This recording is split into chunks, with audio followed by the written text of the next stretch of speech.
बेसी किसी जानी बस जी जानी आपण किसी जिन जानवाई चाहूँगी आज दिन विशेषता कौन आपण अलग दिन आज दिन आम जन्मदिन कहीं पालन करूँ आम जन्म होइचे दिन आम कहीं जन्म होइचे आम जन्म होइचे किसी लोक कम आसापी सेवार आसापी तो आम सामने जेकोसी लोक जब असुविधार अच्छी आम ताको साहाय्य करवा तो गोटे छोट पिलाटे पड़ जाऊँगी तू उठेदेबू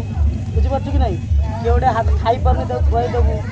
किए हाथ धोई पारे हाथटा धोईदेबू ये सब तुम मान भर रहा दरकार आम जन्म होइचे से कम ही करने आम तो कम करवा किए चाकरी कर किए गाड़ी चलेब से सब आम कम आम करवा आम जन्म होइचे सब यही सब भल कम करने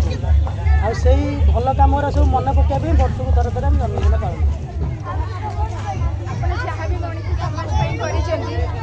नॉर्मली गोटे सुस्थ मनीष भी से करें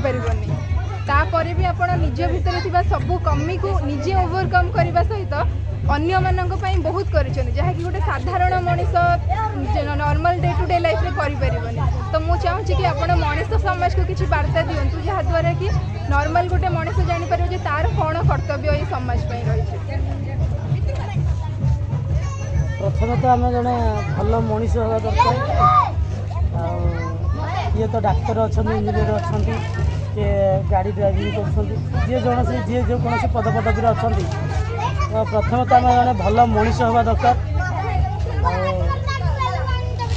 मो पाखे समस्तर भगवान बोधे से गोटे वरदान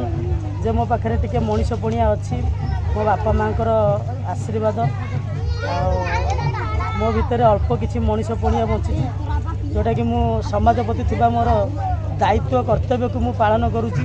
क्या दया करेनी कि क्या सेवा दिएनी से सब मुझे जानी समाज प्रति जो मोर कर्तव्य रही दायित्व रही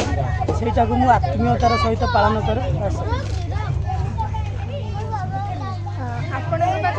कौन प्रेरणा आसे जहाँद्वारा कि आप निज भितर कष्ट निजर दुख निजर सबकि भूलिकी भी अन्य मानक करते जोटा कि नॉर्मली लोक गोटे छोट काम हेले भी निज स्वार्थ को एत प्रायोरिटी दिखती जे से अन्य को साहाय्य करने पूर्व 10 निज विषय भावती कि आप कष्ट करेंगे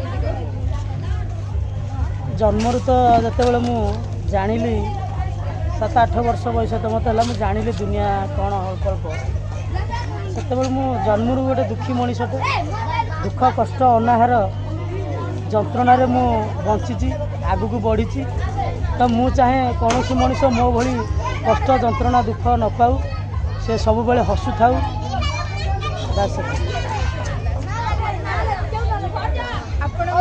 आपन जीवन मूल उद्देश्य कौन मूल लक्ष्य कौन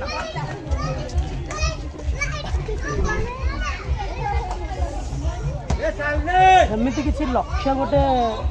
मोर किसी न था जी दिन बची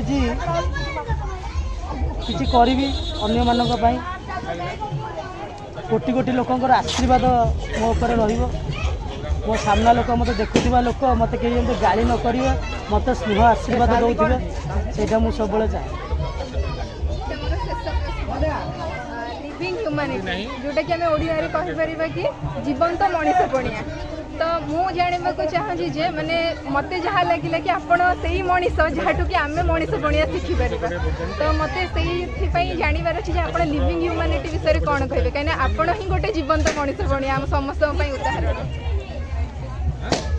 लिविंग ह्यूमैनिटी गोटे मनीष तैयारी कारखाना कहले कहुई पार कारण लिविंग ह्यूमैनिटी प्रत्येक सदस्य प्रत्येक लोक मानक बुझाती जे केमिति आमे प्रथम गोटे भल मनीष हवा समाज को परिवर्तन करने गोटे भल मनीषर आवश्यकता रही जो कामटी लिविंग ह्यूमैनिटी करुच्ची मु भी तार जड़े सदस्य हो निजक भी गर्व अनुभव करुच्ची जे जो लिविंग ह्यूमैनिटी जो मनीष तैयारी कारखाना जो कामटी करुँच माने गोटे भल मनीषटे प्रथम होगापी लिविंग ह्यूमैनिटी सब प्रचेष्टा ना कौटी चूड़ा चाउल बांटा ता कम नुह लिविंग ह्यूमैनिटी प्रथम मूल उद्देश्य है गोटे भल मनीष गोटे सुस्थ समाज गोटे भल समाज सृष्टि करने प्रथमे आम चतुर्पार्श्व भल मनीष हवा दरकार जो चेनटी वर्तमान लिविंग ह्यूमानिटी तैयारी करिछि एवं आगु भी यहाँ बहुत आगु को जीव गोटे बहुत बड़ परिवर्तन हम निश्चित लिविंग ह्यूमानिटी ना रहा।